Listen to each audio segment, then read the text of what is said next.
tanggal 21 Oktober 2023 menetapkan keputusan rapat pimpinan nasional 2 Partai Golongan Karya tentang penetapan calon presiden dan calon wakil presiden Partai Golongan Karya di dalam pemilu tahun 2024. Pertama, menetapkan, mengusung dan mendukung Bapak Letnan Jenderal TNI Purnawirawan Prabowo Subianto sebagai calon presiden Republik Indonesia periode 2024-2029. Kedua, menetapkan, mengusung dan mendukung Bapak Gibran Rakabuming Raka sebagai bakal calon wakil presiden Republik Indonesia. Assalamualaikum warahmatullahi wabarakatuh. Salam sejahtera untuk semua kawan baik Rizwan Channel. Salam menjernihkan pikiran dan menebar kebaikan. Kawan baik, baru saja kita menerima informasi akhirnya Partai Golongan Karya melalui Rapimnas pada hari Sabtu ini itu resmi mengusung Gibran Rakabuming Raka menjadi bakal calon wakil presiden yang diusung oleh Partai Golkar untuk mendampingi Prabowo Subianto dari Partai Gerindra. Jika Golkar dan Gerindra digabung, ya sudah pasti memenuhi ambang batas presidensial threshold 20%, dan kemungkinan besar langkah pengumuman Golkar mendukung dan menyorong Gibran anak Pak Jokowi ini sebagai bakal calon wakil presiden itu hampir pasti akan diikuti oleh partai yang lain yang berada di dalam koalisi Prabowo seperti Partai Bulan Bintang, Partai Garuda, Partai Gelora, kemudian Partai Amanat Nasional, dan Partai Demokrat. Jadi jika memang ini menjadi kepastian, maka 3 pasang akan resmi terdaftar di KPU, yaitu Anies Mohaimin, Ganjar Mahfud, dan Prabowo Gibran. Jadi Pak Erick Thohir atau Khofifah ya usai sudah perjuangannya menjadi bakal calon wakil presiden. Nah, bagaimana kita melihat fenomena ini? Tentu saja sebagaimana demokrasi biasa itu akan terbelah, ya akan terbelah.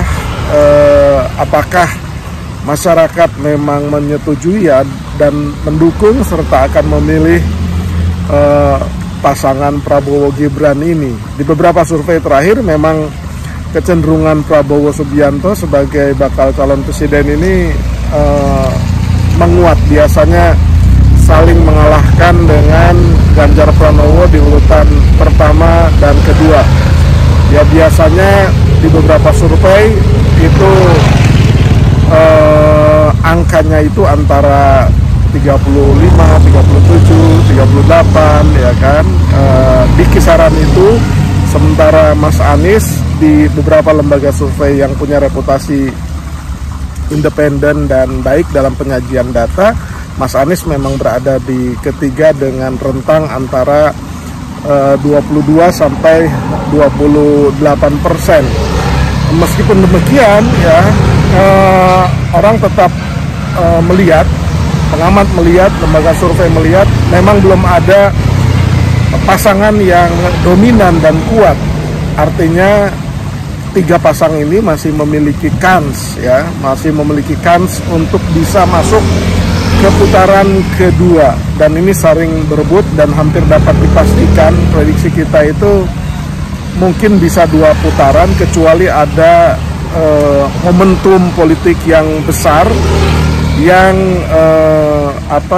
membuat Pilpres ini berlangsung hanya 1 putaran. Ya tentu saja semua pasangan menginginkan bisa meraih 51% sehingga tidak harus bertarung di 2 putaran gitu. Nah, Terkait dengan resminya Gibran diusung Partai Golkar dan hampir dapat dipastikan menjadi bakal calon presidennya Prabowo, kita tentu saja akan melihat peluang dan reaksi publik ya. Reaksi publik beberapa minggu terakhir memang terutama dari kubu Ganjar dan PDIP serta relawan-relawan Ganjar itu banyak mengkritisi dan menghantam kemungkinan Gibran menjadi cawapres gitu dengan putusan-putusan MK yang agak problematik dan luar biasa dipandang kurang tepat. Tetapi ketika MK sudah memutuskan ya bahwa batas usia di bawah 40 itu bisa, yaitu dalil hukumnya menjadi final and binding, jadi final dan mengikat tuh.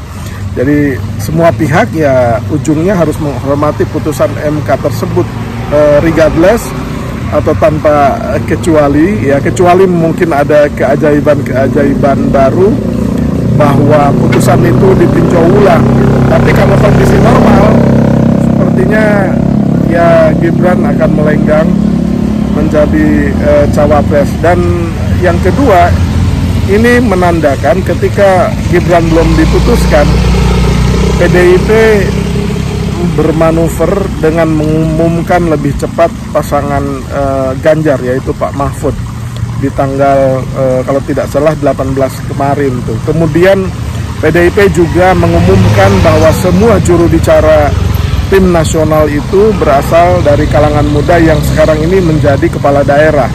Nah itu sehingga PDIP sudah menginstruksikan kepada kepala daerah termasuk dan terutama Gibran Rakabuming Raka yang wali kota Solo itu untuk mengikuti instruksi dari PDIP itu. Itu sepertinya manuver terakhir dari PDIP untuk mencegah Gibran atau menguji loyalitas Gibran dan Pak Jokowi, apakah ia mau mengikuti instruksi dari PDIP ataukah tidak mengikuti, dengan tetap terus maju tanpa menghiraukan instruksi dari PDIP tersebut gitu. Nah, keterbelahan di PDIP ini orang melihatnya bahwa dalam tanda petik ini adalah perang terbuka antara PDIP dan Bu Mega dengan Pak Jokowi gitu, yang didampingi tentu saja oleh Prabowo gitu, Subianto dan beberapa partai di koalisi ini. Nah, ujung dari peluang dari Mas Gibran ini tentu saja adalah reaksi pemilih nanti yang masih kurang lebih 10 harian lah menuju 14 Februari gitu. Jadi bagi yang mendukung Gibran ya tentu akan memilihnya dan akan terus memperjuangkannya supaya Prabowo Gibran ini bisa dipercaya masyarakat. Tetapi bagi kelompok-kelompok yang mengkritisi bahwa Jokowi telah bersikap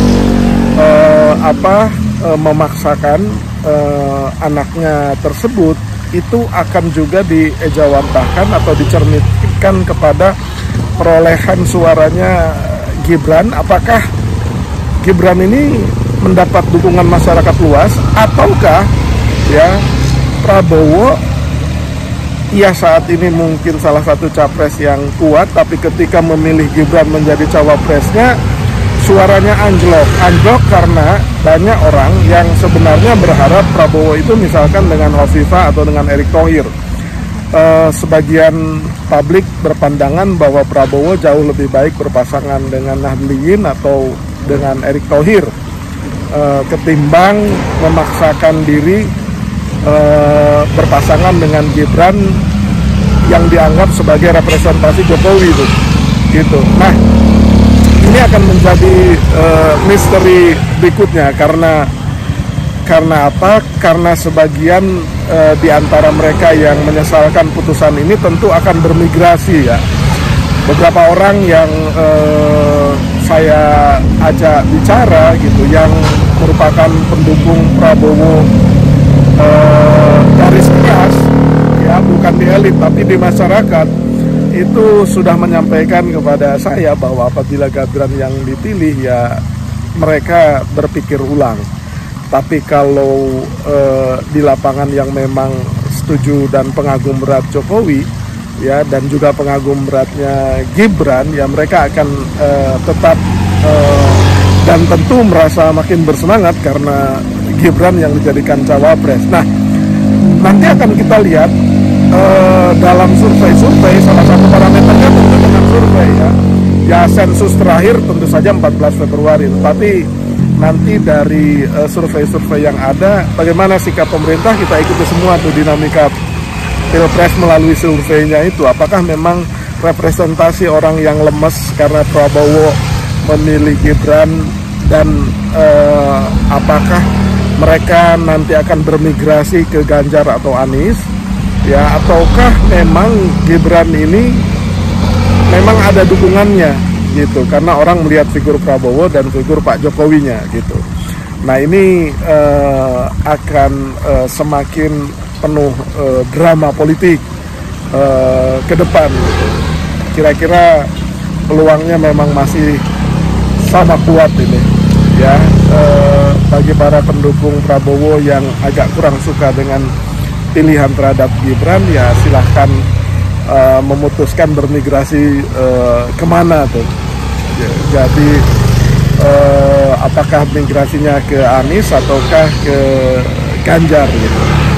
Apakah migrasi ke Mahfud atau bermigrasi ke Caimin, kira-kira gitu. Demikian kawan baik breaking news hari ini. Terima kasih.